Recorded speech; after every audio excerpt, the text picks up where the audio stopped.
This package is just leaving a warehouse in China. It's roughly 15 by 20 centimeters in size and about a kilo in weight. The label says dog food, but inside is a fine white powder. It's the core ingredient for one of the deadliest drugs in the world, fentanyl. Cheaper than heroin and about 50 times as strong. An amount this small is enough to kill you. In the US, fentanyl has become the #1 source of death for adults under 50, surpassing cancer, heart disease, and car accidents. How can its ingredients just move freely across continents, shipped, sorted, and delivered like an ordinary online order? Behind it lies a billion-dollar system, run by cartels, fueled by global trade, and enabled by broken regulations. A deadly supply chain hiding in plain sight. This is how fentanyl is trafficked.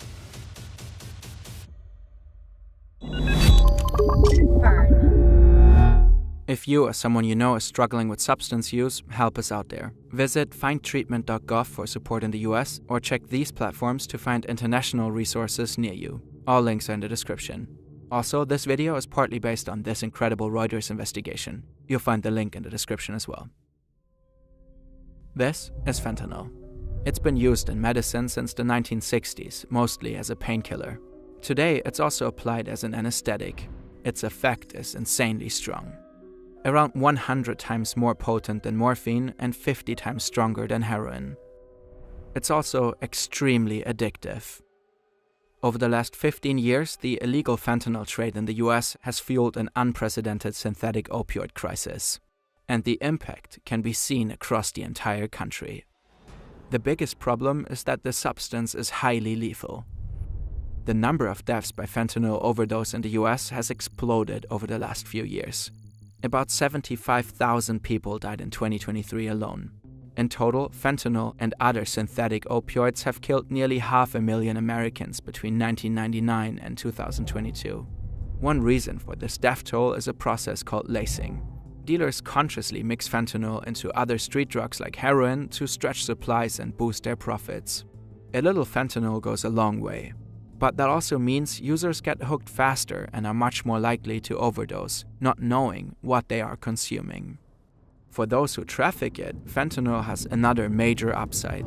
It's synthetic. That means it's incredibly cheap and easy to produce. The business is so profitable that Mexican cartels have massively shifted to fentanyl over the last few years. Instead of cultivating huge poppy fields for heroin, they can simply fabricate the drug in a lab, receiving the base ingredients by mail. Most of the packages moving down the conveyor belts in China are carrying everyday goods, chargers, clothes, dog food. But hidden among those thousands of boxes are the ingredients for fentanyl. This little box is just one of countless packages going out of China every day. For efficient transportation, shipping companies bundle individual packages into what's known as a master carton. Master cartons are a cornerstone of global trade. Shipping one big box is cheaper and much more efficient than sending numerous small ones to the same destination. The master cartons are then stacked onto pallets with other bulk shipments, and the tiny fentanyl precursor package ends up tucked deep inside. Then the master cartons are often loaded onto a plane and flown to their real destination, the United States.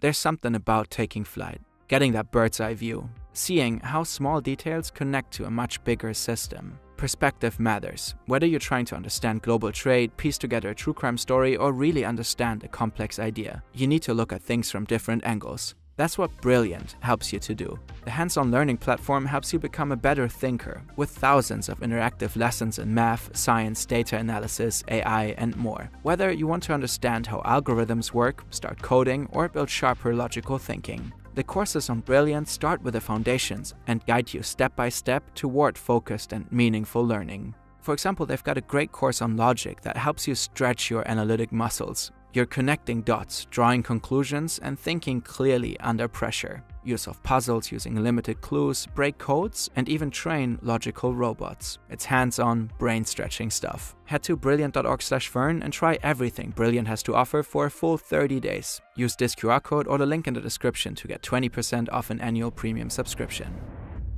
Global online shopping has seen a massive boom in recent years. Fentanyl smugglers are riding that wave by sneaking their products into the vast international shipping stream, and they are exploiting one particular loophole in the US. Back in the 1930s, Washington introduced a special customs regulation called de minimis. If a package is addressed to a private person and the goods inside are below a certain value, it skips customs entirely. That means there are no duties and almost no detailed checks. Many countries have similar policies. In the European Union, the cutoff is 150 euros. Anything above gets taxed. But the US has one of the most generous thresholds in the world. In 2016, the limit was raised from $200 to $800. Before that, some 134 million packages entered the country annually through this streamlined system. That number has jumped to nearly 1.4 billion units in 2024.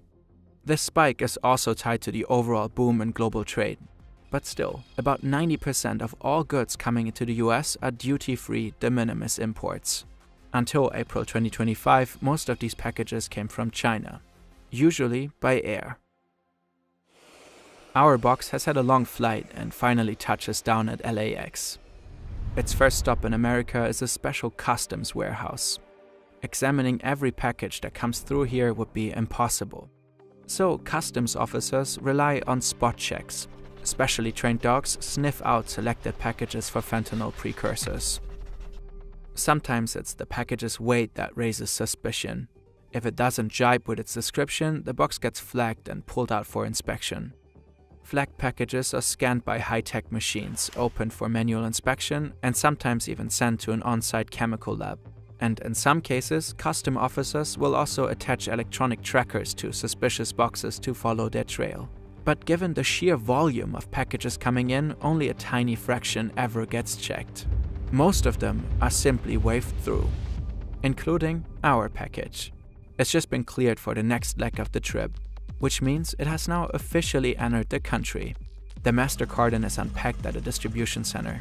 The smaller parcels are sorted by destination. The next leg of transport is handled by one of the regular US delivery firms.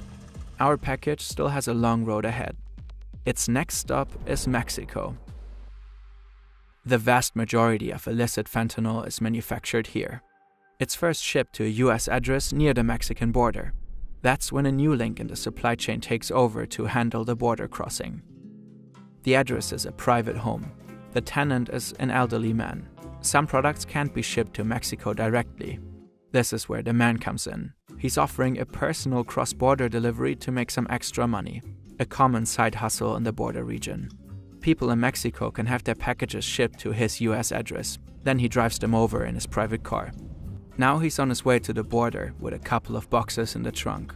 The package from China is one of them. The border works similar to the airport. Small boxes are rarely checked. The cartels are counting on that. The man in the car looks harmless. He doesn't even know what's in our package. He's waved through. The next stop is a distribution center in the Mexican state of Sinaloa. Local freight carriers will forward the packages to the addresses supplied by their Mexican customers. And so our package reaches its final destination, a secret drug lab. This is where it's opened for the first time. The Sinaloa cartel is one of the most powerful and violent criminal organizations in the world. With the fentanyl boom in full swing, they too have shifted away from heroin production and gone all in on fentanyl. Inside this old and nondescript house, two teenagers are working in a makeshift lab. They're cooking fentanyl.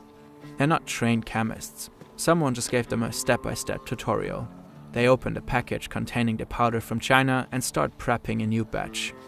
It's complete routine. The process is always the same. Making fentanyl is almost as easy as baking cake. You don't need much gear either. Our 1 kilo package yields up to 50,000 doses of fentanyl. Now the finished drug heads back to the US.